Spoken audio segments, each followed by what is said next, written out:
ఓం గంగణపతయ నమ ఐం సరస్వత్యై నమ క్రీం క్రీం మహాకాళికాయ నమ ద్రాం దత్తాత్రేయ నమ శ్రీరామ జయ రామ జయ జయ రామ రామాయ నమ ఓం నమ శివాయ శివాయ గురవే నమ ఓం నమో భగవతే మేధా దక్షిణామూర్తి మహ్యం మేధాం ప్రజ్ఞాం ప్రయచ్చస్వ క్లీం కృష్ణాయ గోవిందాయ గోపీజనవల్లభాయ శ్రీకృష్ణ పరబ్రహ్మణే పరంజ్యోతిషే నమో నమ మాతృభ్యో పితృభ్యో ఋషిభ్యో గురుభ్యో నమో నమ ఆచార్యదేవేభ్యో నమో నమ జయ గురు దత్తాత్రేయ గాయత్రి పరంబకాయ నమ. యూట్యూబ్ ప్రేక్షకులకు అందరికీ కూడా నమస్కారం అండి. నేను పాలపర్తి గురునాథాశ్రమ జ్యోతిష్యం వాస్తు సిద్ధాంతిని మీకంతా కూడా ఈ యొక్క గ్రహ గోచార ప్రకారంగా నవగ్రహాల యొక్క కలయిక వాటి ప్రభావం అంతా కూడా నవగ్రహ దేవతల యొక్క అనుగ్రహం అంతా కూడా 2026 సంవత్సర ఫలితాల్లో భాగంగా ప్రధానంగా 2026 ఆంగ్ల సంవత్సర ఫలితాల్లో భాగంగా జనవరి నుంచి డిసెంబర్ దాకా ప్రధానమైన గ్రహాలంతా కూడా శుక్రుడు బృహస్పతి శుభగ్రహాలంతా కూడా ఏ రాశి వాళ్ళకి యోగిస్తాయి, ప్రధానంగా శుభ కార్యక్రమాలు మీ గృహంలో అంతా కూడా నెరవేరడానికి ఎటువంటి పరిష్కారాలంతా కూడా ఆచరించాలి, ప్రధానంగా గృహయోగము మరియు భూసంపద స్థిరాస్తి మరియు వివాహాది శుభకార్యాలు ఇటువంటి శుభకార్యాల కోసం శుక్రుడు బృహస్పతి యొక్క అనుగ్రహం ఏ రకంగా లభిస్తూ ఉంటుంది, ఏ రాశి వాళ్ళకి అంతా కూడా వివాహాది శుభకార్యాలు అత్యంత యోగకరంగా ఉన్నాయని విశేషంగా చెప్పడం కూడా జరుగుతుంది. ప్రధానంగా సంపూర్ణ విశ్లేషణ అంతా కూడా ఈ యొక్క గ్రహ గోచార ప్రకారంగా అంతా కూడా విశ్లేషణ చేయడం జరుగుతుంది. బృహస్పతి యొక్క అనుగ్రహం, శుక్రుడి యొక్క అనుగ్రహం, వివిధ గ్రహాల యొక్క స్థితిగతి ప్రభావం అంతా కూడా సంయోగం అంతా కూడా ఏ రకంగా వివిధ రాశుల వాళ్ళకి ఇవ్వబోతున్నాయని విశ్లేషణ చేయడం జరుగుతుంది. ప్రధానంగా చూసుకుంటే శనీశ్వరుడు అంతా కూడా మీనరాశులు సంచారం చేస్తున్నారు. ప్రధానంగా రాహు అంతా కూడా కుంభరాశులు సంచారం చేయడం, ఏప్రిల్ 14 తర్వాత వక్రగతి పొందుతుంటారు. కేతు అంతా కూడా సింహరాశులు సంచారం చేయడం, ప్రధానంగా బృహస్పతి అంతా కూడా చూసుకుంటే మిథున రాశిలో జూన్ 14 దాకా మిథున రాశిలో సంచారం చేస్తుంటారు. జూన్ 14 తర్వాత కర్కాటక రాశిలో అంతా కూడా ఉచ్చస్థానం పొంది అక్కడ సంవత్సర కాలం వరకు సంచారం అనేది జరుగుతుంటుంది. ప్రధానంగా చూసుకుంటే బృహస్పతి ఉచ్చస్థానంలో సంచారం అత్యంత యోగకరంగా శుభమైన ఫలితాలు ఇవ్వడానికి వివిధ రాశుల వాళ్ళకి యోగకరంగా ఉంటుంది. ప్రధానంగా ఇక్కడ చూసుకుంటే శుక్రుడు అంతా కూడా జనవరి 10వ తారీఖు నుంచి అంతా కూడా చూసుకుంటే ధనుస్సు రాశిలో అంతా కూడా ప్రవేశం చేసిన శుక్రుడు మరియు రవి భగవానుడు అంగారకుడు బుధుడు అంతా కూడా చతుర్గ్రహ కూటమితోటి బుధాదిత్య యోగంతో బుధుడు శుక్రుడు కలియకతోటి అంతా కూడా ధనుసు రాశిలో ప్రవేశం చేసి సూర్య భగవానుడు అంతా కూడా జనవరి 15వ తారీఖు రోజున మకర రాశిలో ప్రవేశం చేయడం, మకర సంక్రమణం జరుగుతూ ఉంటుంది.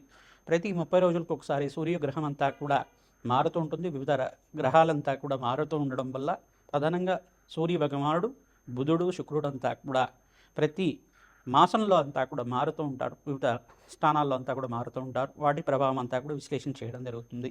గ్రహస్థితి అంతా కూడా ఈ రకంగా ఉంది. ఏప్రిల్ 14 నుంచి ఈ యొక్క రాహుకేతులంతా కూడా వక్రగతి అంతా కూడా సంచారం జరుగుతూ ఉంటుంది. ప్రధానంగా బృహస్పతి అనుగ్రహం అంతా కూడా శుభ పరిణామాలంతా కూడా సంపూర్ణ విశ్లేషణ అంతా చేయడం జరుగుతుంది. ఏ వ్యాపారస్తులకంతా కూడా యోగకరంగా ఉంది, ప్రధానంగా ఆర్థిక మీకంతా కూడా ఫైనాన్షియల్ గ్రోత్ కలగడానికి, ప్రధానంగా ఆర్థికంగా మీకంతా కూడా ధనాదాయం పెరగడానికి, ధనలాభాలు సిద్ధించడానికి, వ్యాపారంలో లాభాలు సిద్ధించడానికి, ఆర్థికంగా అభివృద్ధి కలిగి రావడానికి మీకంతా కూడా కులదేవత ఆరాధన శ్రేష్టంగా చెప్పడం జరుగుతుంది. ఎవరైతే కనుక కులదేవత ఆరాధన విశేషంగా చేసుకుంటుంటారో మేషాది ద్వాదశ రాశుల వాళ్ళు విశేషంగా మీకంతా కూడా అత్యంత అనుకూలంగా అష్టేశ్వర ప్రాప్తి రావడానికి ఆస్కారం ఉంటుంది. గోచార చక్రవశాత్తు చూసుకుంటే మీకంతా కూడా దత్తనాడి ప్రకారంగా ఈ యొక్క ప్రశ్నారూఢ జాతకం ప్రకారంగా గోచార చక్రవశాత్కంతా కూడా వివిధ రాశుల వాళ్ళకి ఈ యొక్క గ్రహస్థితి ప్రభావం ఈ రకంగా ఉంది. దానికి పరిహారం చేసుకుంటే ఇంకా యోగకరంగా మీకు సంపూర్ణమైన అనుగ్రహం అంతా కూడా లభిస్తుంది. జగన్మాత అనుగ్రహం వల్ల, ఆ మహాశక్తి అనుగ్రహం వల్ల మీకంతా కూడా అత్యంత అనుకూలంగా ఈ యొక్క అష్టైశ్వర ప్రాప్తి, ధనలాభాలు, అదృష్ట యోగాలు సిద్ధించడానికి ఆస్కారం ఉంటుంది. మీ గృహంలో అంతా కూడా వివాహాది శుభకార్యాలు జరగడానికి ఆస్కారం ఉంటుంది. విశ్లేషణ అంతా కూడా పరిష్కారం ఆకారంలో చెప్తాము. మేము చెప్పే పరిహారం అంతా కూడా మీరు ఆచరిస్తే కనుక అత్యంత రాజయోగం సిద్ధించడానికి, విపరీత రాజయోగము, ధనప్రాప్తి, అదృశ్యయోగం, మహాలక్ష్మి స్థిరనివాసంగా ఉండడానికి, అష్టైశ్వర ప్రాప్తి కలగడానికి, వ్యాపారంలో అభివృద్ధి, ఉద్యోగంలో మార్పు, స్థానచలనం, గృహయోగం సిద్ధించడానికి ఆస్కారం ఉంటుంది. మిథున రాశి జాతకులకి 2026 ఆంగ్ల సంవత్సర ఫలితాల్లో భాగంగా మీకంతా కూడా బృహస్పతి శుక్రుడి అనుగ్రహం వల్ల మీకంతా కూడా ఎటువంటి రాబడి సిద్ధించడానికి ఆస్కారం ఉంటుంది.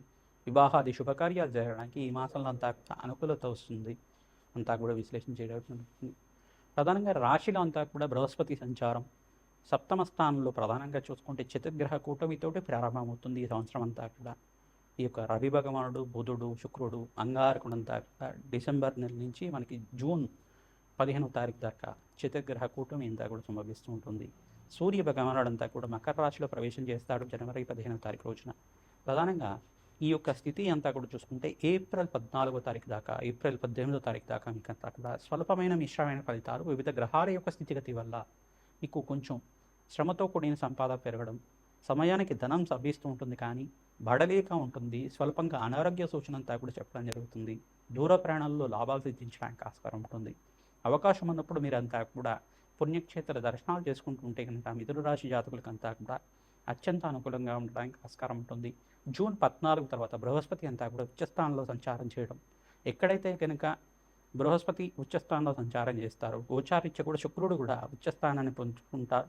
గోచారీత్య సంచారం మేరకు ఉచ్చస్థానం పొందినప్పుడు ఈ యొక్క రెండు గ్రహాల యొక్క కలయిక అండి, ప్రధానంగా రెండు గ్రహాల యొక్క ప్రభావం వల్ల మీకంతా కూడా మిథున రాశి జాతకులకి వివాహాది శుభకార్యాలు జరగడానికి, ధనస్థానంలో బృహస్పతి సంచారం అంతా కూడా అత్యంత అనుకూలంగా సిద్ధించడానికి, కొత్త పెట్టుబడులు పెట్టుకోవడానికి, వ్యాపారంలో అభివృద్ధి కలగడానికి, నూతన ఉద్యోగాలు సిద్ధించడానికి, ఉద్యోగంలో మార్పులు జరగడానికి, స్థానచలనం జరగడానికి, గృహప్రవేశ యోగాది కార్యక్రమాలు, గృహయోగం సిద్ధించడానికి, భూ సంపద కోసం ప్రయత్నం చేసుకుంటే ఇంకా మంచి భూమిని అంతా కూడా సిద్ధించడానికి ఆస్కారం ఉంటుంది. స్థిరాస్తి అంతా కూడా సంపాదించడానికి యోగకరమైన సంవత్సరంగా చెప్పడం జరుగుతుంది. ప్రతినిత్యం కూడా గ్రామదేవత ఆరాధన చేయండి, కులదేవత ఆరాధన చేయండి. మీ యొక్క కులదేవత ఆరాధన చేయడం వల్ల మీకు అత్యంత అనుకూలంగా ఉండడానికి ఆస్కారం ఉంటుంది. ఈ సంవత్సరం అంతా కూడా ప్రధానమైన మాసాల్లో ప్రధానంగా చూసుకుంటే May, June, July, August, September, November, ఈ యొక్క ఆగస్టు, సెప్టెంబర్, నవంబర్ ఈ స్థానాల్లో కనుక ధనానికి లోటు లేకుండా మీకంతా కూడా అత్యంత అనుకూలంగా ఉంటుంది.